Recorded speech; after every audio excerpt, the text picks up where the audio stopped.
Hey everyone, this is Mike DelPrete, and you're listening to Context, the podcast where I'm talking to industry leaders about what's changing in real estate. My guest today is Joe Rath from Redfin. Hey, Joe. Hey, Mike. So Joe's been in before, and he had a really interesting idea. Today we're going to turn the tables, and Joe's going to interview me.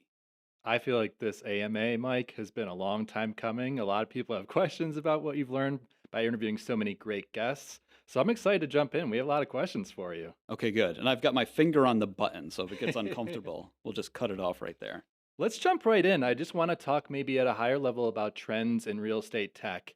You've been interviewing many great guests and you've been in the real estate tech industry now for a long time. And so I'm just wondering what's the most significant change that you've seen and what has surprised you the most? Hmm, good question. I think if I start with the second part first, so I've been doing this really since 2016. What surprised me the most is maybe this is a two-parter, but how common real estate is, the commonalities across the world in real estate. And what I mean by that is generally everywhere real estate agents hate portals, right? It's not just anti-Zillow in the US. Every country is the same thing. And, real estate agents are kind of these Wild West entrepreneurs doing things however they want to do them. They don't want to use technology. They don't want to listen to anybody. They're just kind of doing their own thing. And that's the same. It's true in the US, Canada, New Zealand, Indonesia. Like it doesn't matter where you're at. So I think that surprised me. And related to that, what surprised me is that the real estate agent is so firmly entrenched at the center of the transaction. It's not even like, oh, it's slowly eroding over time, or people are kind of, in time, kind of more likely to try more disruptive models or do it on their own or whatever. It's not, right? The real estate agent is firmly entrenched at the center of the transaction Yeah. through the whole thing. And we're going to talk a little bit about agents a little bit too, because obviously that's something that your audience is really interested to hear your perspective on. Let's talk a little bit. I know we always give a little chuckle after this about AI on the same real estate trends topic. AI is transforming a lot of industries, even on the flight to Boulder today on CNBC. It was all about tech earnings and how they talk about AI and earnings and the role it plays at companies like Apple and Amazon. What areas of real estate tech do you see benefiting the most from AI in the coming years? Yeah, great question. The short answer is, my last podcast was with Sean Soderstrom from Corded. They're using AI to do a lot of really interesting stuff in terms of predicting when an agent is going to leave their brokerage. The longer answer is it's going to be, I believe, AI will be most impactful when it causes a material difference or improvement in whatever kind of job to be done you're looking at, right? To go back to Corded and this prediction model, how could you personally predict when an agent is going to leave? Like, Right. you'd have to log into all these MLSs, get some data, put it in a spreadsheet, sort it, come up with a model, an algorithm, like constantly train it and improve it. I mean, that's basically not feasible for a human being to do as efficiently as a computer. The other area where I've seen so much benefit from AI, and yeah, we can chuckle. I mean, it's such a AI can be whatever you want it to Mhm. be, but machine learning technology, it's all the really boring back end stuff. So last year, last season, I talked to Pratesh at Real, and what really strikes me out of their early tech development was how they automated all these kind of boring back end processes that they have to do with transaction management. And they were able to exponentially scale the number of transactions they do with the same amount of people using technology. Like, that's great, and being able to continually throw AI at areas like that in the back end is, I think, where we're going to move the needle. It's not the front end. I don't see any killer applications where there's consumer facing AI in real estate that's really moving the needle outside of, issuing a press release or something fun to play around with. And I don't know that asking real estate agents to use AI on a regular basis is going to work, right? We've been trying to convince agents to use tech for a decade. Use a CRM, use this, use that. Hasn't worked. Now, use AI and talk to it, and maybe it'll talk to your customers on your behalf. I mean, agents. Like, I don't think so.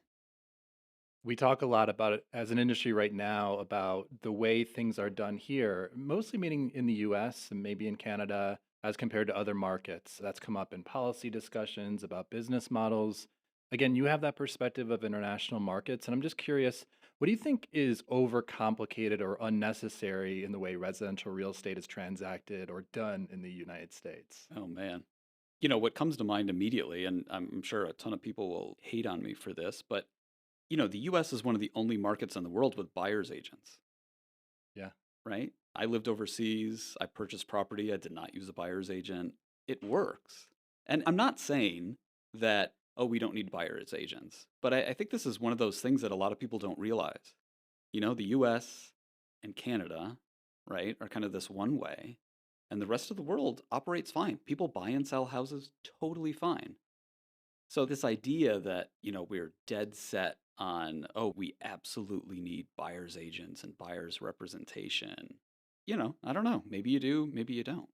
Or maybe there's just an opportunity to at least accommodate direct sales. And, dual agency is always a really hot topic in the industry and it's very polarizing. But like you said, from a customer's choice standpoint, you might see these models in international markets that companies don't accommodate that as much here because it's so polarizing. Maybe that's the case. Yeah, I mean, listen, if you wanted to start a company to help people buy homes without buyer's agents, I would not invest my time or money in that company. Like, this is just kind of how it is in the US, and trying to go against that tide is really, really hard.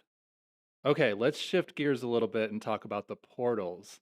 So we've seen a lot of innovation in the property portals and or maybe just like evolution, especially in the last 10 or 15 years or so. I work at Redfin. Obviously, I've seen a lot of change in the years at Redfin. What do you think the next generation of property portals look like? Oof. For better or worse, they probably look a lot like what they do today. I mean, I used to work at a property portal overseas. I've spent a lot of time researching property portals around the world. And, the one thing I've learned from that is that really the product doesn't matter. It's just the listings. That's all people care about. And that's why Craigslist was so popular for so many years. I don't even know if it still is or not, but it looked like garbage and it functioned like garbage, but it had all the buyers and sellers and people would use it.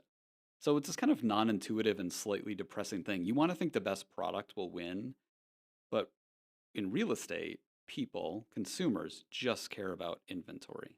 They don't care what they have to do, how many hoops they have to go through to get it. They just want that inventory. So that's going to be the foundation of any future property portal. You've talked about Homes.com's rise through the portal rankings as a direct result of CoStar's billion-dollar ad investment. Do you think that this level of spend is sustainable for growth? And does it set a new standard for disruptors that are trying to enter that market? Yeah, I mean, listen, for years, there have been companies that have tried to disrupt the property portal status quo in their market, whether it's in the US, but I'm thinking really overseas. When I was in New Zealand, it happened in New Zealand, happened in Australia, happened in Sweden, happened in Netherlands, like everywhere. Pick a country, you get some ultimately kind of agents slash brokers banding together saying, wait a minute, it's our inventory. Why are we spending millions of dollars to advertise this to someone else? It's our inventory. We're going to start our own portal. And that's kind of the face palm moment. You're like, oh, what a great way to, just incinerate tens of millions of dollars. Like, I'd love for it to work, but it just doesn't. It doesn't. Go back to the Craigslist thing. It's just the listings. You have all the buyers, you have all the sellers. That's all that matters. And at the same time, you noted that traffic gains by one company don't necessarily mean or doesn't hurt the traffic maybe of some other portals at the same time. You're suggesting basically that this is a non-zero sum game. Can you elaborate on what that means for the competitive dynamics of the portal industry? Yeah, it's interesting. I think what it means is that, again, in real estate, consumers will go to X number of websites to make sure they have all the inventory. And X is not one. Like if you're looking for books, you'll probably go to one website, X equals one. If you're, looking for, I don't know, some vitamins, maybe you'll go to X equals two, check out a couple different websites. But when it comes to real estate, X is greater than five. It's a lot. And, I just saw an article this morning where you have Refkin at Compass talking about, in the future, looking for property is going to be like looking for TV or movie shows online, streaming services, right? Consumers will go to different services for different content. Like the way they do Netflix, Amazon Prime, those Yeah. different services Yeah. now? Yeah. It's like, what show do you want? Okay, I'm gonna sign up for that. I'm gonna sign up for that. So what I mean by non-zero sum game is, in real estate, consumers they'll look at a number of different websites. They don't necessarily need or want it all to be on one. It would be great if it was all on one. But when it comes down to making the biggest financial decision of your life, right, with all of your money, where your kids live, people will check multiple websites to make sure they're not missing anything. That could be the world we're headed to. At the same time, I always felt like housing's a bit different, where you really do, as a customer, want access to all of the inventory, no matter where you're searching. Obviously, that's a lot of the talk around clear cooperation right now. Probably for a different podcast. We're not going to go into that debate right now. But it is interesting to think about how some of these policy decisions that we're making that are right in front of us will later determine how customers search online in the future. Yeah, I think what people forget is that part of the fun of real estate is the search. It's the hunt, right? It's like vacations. Part of the fun of going on vacation is planning a vacation. And part of the fun of planning is researching and dreaming. So every time I hear from somebody like, oh, we're going to deploy technology, we're going to understand about you, and then we're just going to tell you the perfect house for you based on your criteria, I think, well, geez, psychologically, that's not going to work. People don't want the perfect house just delivered to them. Part of the fun is the search. It's the hunt. It's looking around for this kind of stuff. And this gets us right into the agent experience. And I wanted to talk about agents. This is the part I'm really excited about, which is you have research, and you mentioned this earlier with Corded about being able to predict agent attrition. And of course, recruiting retention's a big part of almost every company's playbook. So you discovered that 10% of agents change brokerages annually, and high performing agents are most likely to switch. What do you think this churn says about the industry, and what should brokerages focus on to retain talent? Mm. I mean, it says that this is an industry of 1.5 million entrepreneurs. And I love it. I love that about the industry and real estate agents. You meet with 10 agents and you find 10 different paths to success. Everybody does something different. And it's amazing, right? They all have their own personal drive and motivation to see what's going on. So in terms of what it says about the industry, it's just it's a relatively high churn industry. Agents are always going to be looking for something new. And that was also some of the research I published, right? If you look at the brokerages that are growing agent count, they're all like 12 years old or less. And the brokerages that are losing agents are all 30, 40, 50, 60 years old. People just want something new. As human beings, we want to experience something new. We want an adventure. We want to go out there and, see what the grass is like on the other side. Along those lines, you've highlighted how newer, low fee brokerages like EXP, like Real, maintain that cost advantage. You've talked to some of the leaders there about that. That allows them, according to them, to reinvest in agents. Do you think that this cost structure is sustainable long term? And what challenges might these brokerages face as they grow? Yeah, I think it's totally sustainable. These are not companies that have existed for 2 years. I mean, EXP's been around for over a decade. They've proven it's sustainable. It's been through the pandemic and not the pandemic, ups and downs. And I would argue the inverse is unsustainable, right? If you're saying, oh, your cost structure is a traditional brokerages where you're paying rent on big offices all over the country that people may or may not be actually utilizing, that doesn't sound super sustainable to me. Now, a little bit to the customer experience. When I was here last year with your class, we actually did this live exercise Oh, where, yeah. if you remember, Yeah, yeah. we pulled up the Redfin app, and we pulled up the Zillow app, and we had your students reach out just to see what the reaction was like on the other side. Both companies got good scores, by the way, and that's a shout out to my Zillow and, of course, my friends at Redfin. But you emphasize the importance of follow up. That was the point of the exercise, with nearly half of online inquiries going unanswered. So, this age, like we've been talking about with technology, it's meant to streamline the communication. Why do you think that this gap exists? Because I'm talking about the good stories of that exercise, but you did find that nearly half weren't followed up with. And what role can tech realistically play in bridging that gap? I don't know that tech can play any role. I mean, well, not to sound super binary about it, but I'm pretty pessimistic on that. You know, why the gap? I mean, what I've learned from talking to people in the industry is it's always been like this, right? 2 years ago, 5 years ago, 10, 20 years ago, half of leads just don't get contacted. The best hypothesis I have is that, these real estate agents, these entrepreneurs, they kind of eat what they kill, right? Imagine kind of on the Serengeti, some sort of predator taking down a big thing. They're eating it, right? The last thing they're going to be doing when they're devouring this meal, sorry if this is getting disgusting, but the last thing they're going to be doing is looking for something else to take down. It's like, oh, I've got a lead for you. Be like, no, I'm busy right now. And that's almost this binary situation. Real estate agents are either busy or not busy.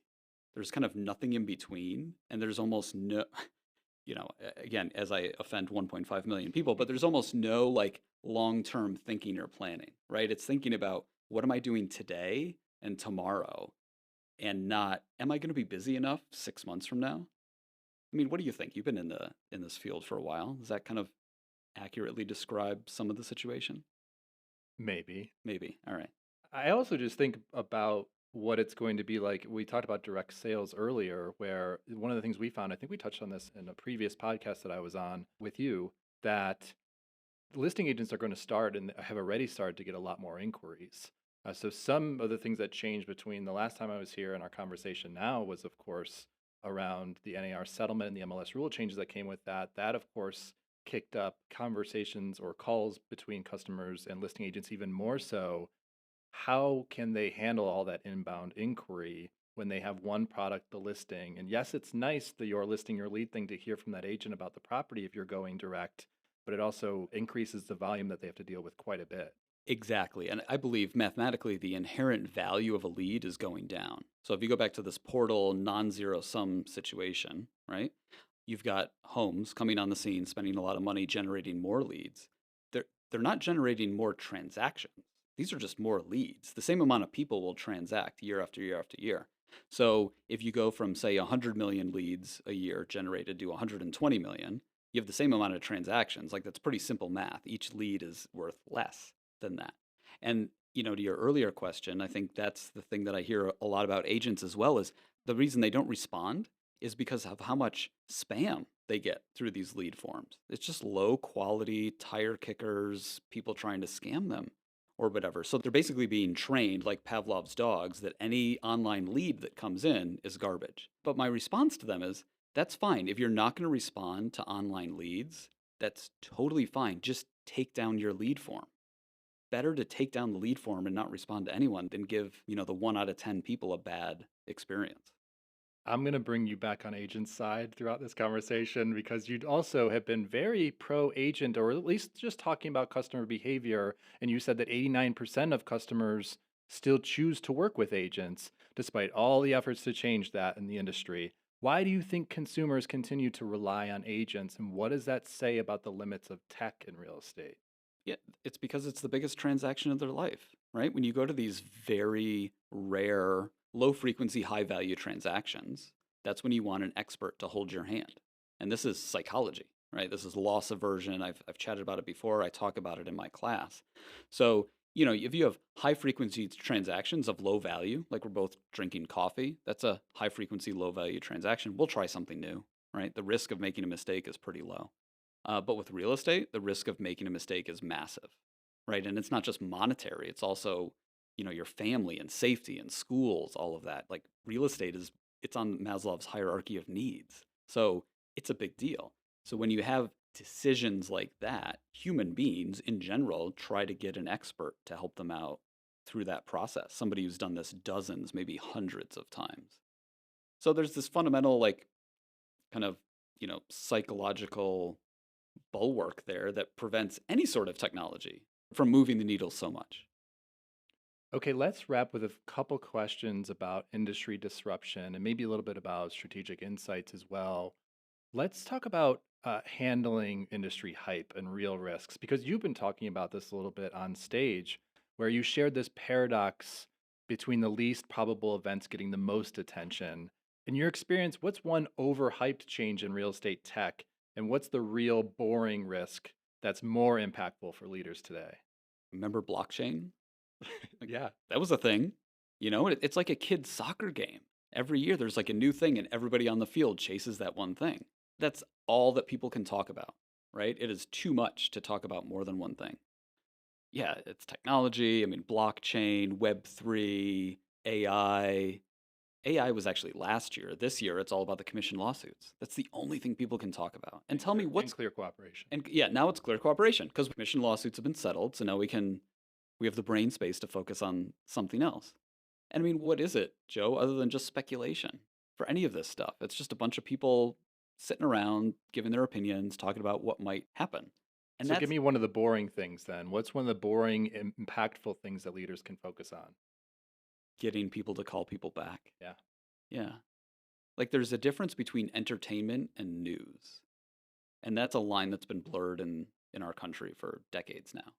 All of the other stuff, the speculation, clear cooperation, that's entertaining, right? You go through that, you have a feeling, and that feels good to have a feeling, to be entertained, to not think about your day to day life, to not think about, oh, who do I have to call back today? But yeah, it's the basics.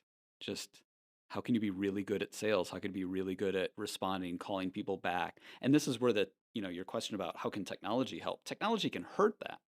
Like you've seen it, and I've chatted about it on the podcast in the past. Like when you get these automated LinkedIn messages or emails, right? That's technology powering that, but it's actually creating this negative impression. It's not even neutral. Like they're worse off by contacting you with this kind of technologically developed thing. So just, yeah, call people back. Simple, right?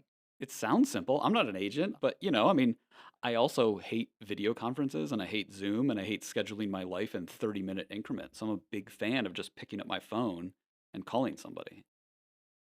Another topic that's close to our hearts is what you call the last mile problem. Is there some of our earliest conversations were about the last mile problem? And what do you think are some of the main obstacles to address the last mile issue, and how can companies effectively tackle it? Maybe even just start, if anyone's listening that's new, just to quickly summarize what the last mile problem is. It's a concept that comes from the world of telecommunications and shipping, and it just talks about how the most expensive and unpredictable, the most difficult part of that process is the last mile to a customer's house. And in real estate, that last mile problem is you still need somebody, typically a real estate agent, to pick up the phone and call somebody. You can throw all the technology you want at something, but at the end of the day, like with leads, you need person A to call person B. I think part of the problem with trying to tackle that is that everybody's different. Like there's no standardized processes here. Every agent does things differently. So saying, here's a standardized playbook, we know this is going to work. You just need to do these 17 steps and you are mathematically likely to get a lead. Nobody wants to hear that. No entrepreneur, no real estate agent really wants to hear that. They want to do things their own way. So I think that's the biggest obstacle to solving that last mile It problem. really is. I've talked to leaders at other companies that, in some cases, maybe they disincentivize agents by saying, if you don't show up, you're not going to get any more leads from this lead generating machine that we have. Of course, at Redfin, we've tackled it in terms of setting strategy for a given year, where agents have become really great at showing up.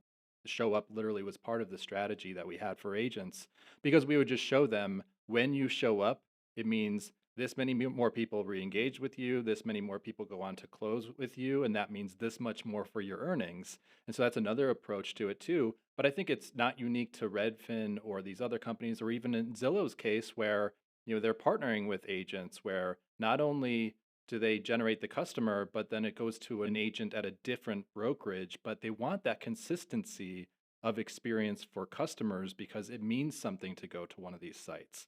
So it really is a problem that they need to, like, that everybody needs to solve for, to get in front of the customer earlier, to at least rely on the fact that it stays like a consistent experience for the customer. They went online, they saw a property, and now what happens either in follow up from that call or when I meet the agent in person.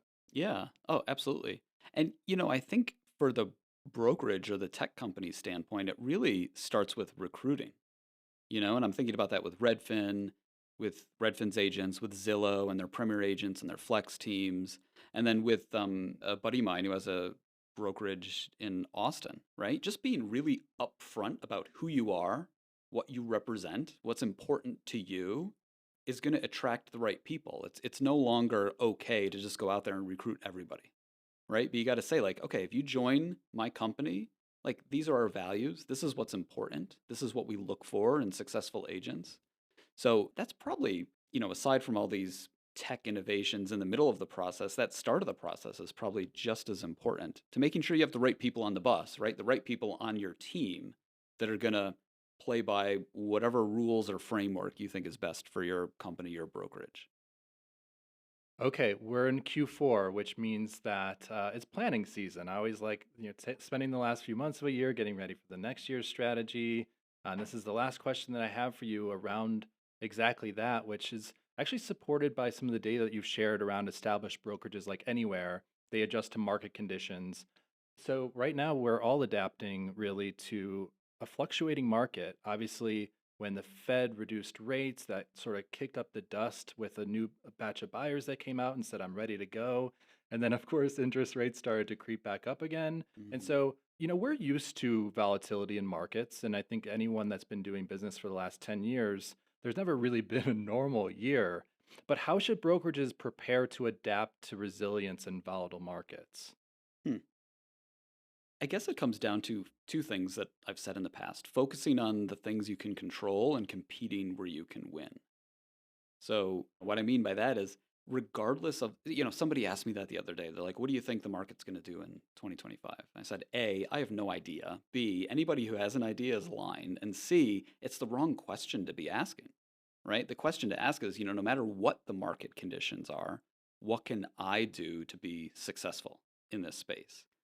So, just an example, right? No matter what the market conditions are, being able to make decisions faster as an organization is very important. That agility, right? You can imagine the opposite of that, like a big stodgy board of directors, and you have to prepare, lots of reports and presentations, get sign off on everything. That's the opposite of what we need in a market like this. So, what can we do today to be able to make decisions as an organization faster? So that's one example there. And then, on the second thing, kind of competing where you can win. Like, what are we really good at? I remember when you were on my podcast last time, I asked you some question like, if I gave you millions of dollars, what would you do in this space? And you talked about, you know, starting a hyper local brokerage. Like, pick a neighborhood in Cleveland, and not even a neighborhood, but like a block, and just being Right. the best there. Because that's something you could win at. You could totally win. It's not scalable, but it's not meant to be scalable. That's the point. You could knock on every door, introduce yourself, and do that every day, every week. And you're going to win at that. Like, Zillow can't do that. Homes.com can't do that. A big national brokerage, they can't do that. But you can. That's something you're like really, really good at. So I would encourage everybody to just sit back and think about, what can I win at? What am I better at than anybody else in this space? And let me focus on Mike, AMA number one in the books. How did that feel that. for you? Felt great. Felt great. No, I love talking about this stuff. And so much of my work is fact and evidence based, right? Trying to connect the dots, pull out insights. And, it's not that I don't have opinions or I'm hesitant, but in the stuff that I publish, I mean, I will go through and edit it and try to pull out any sort of subjective material, right? So it's just clear, here's the information. You make up your own mind. You pull out what you need to out of this. But I do have opinions, and I have been in the industry for a while, and I have seen a lot of things. So it's fun to be able to do this. I appreciate your suggestion, Joe, to Yeah, invite me. absolutely. Thank you for letting me be a part of it. That was awesome. All right, cool. So this has been Joe Rath and Mike DelPrete, and you've been listening to Context. If you want to check out more of my work or more podcasts, go to my website, mikedp.com. Thanks. Catch you next time.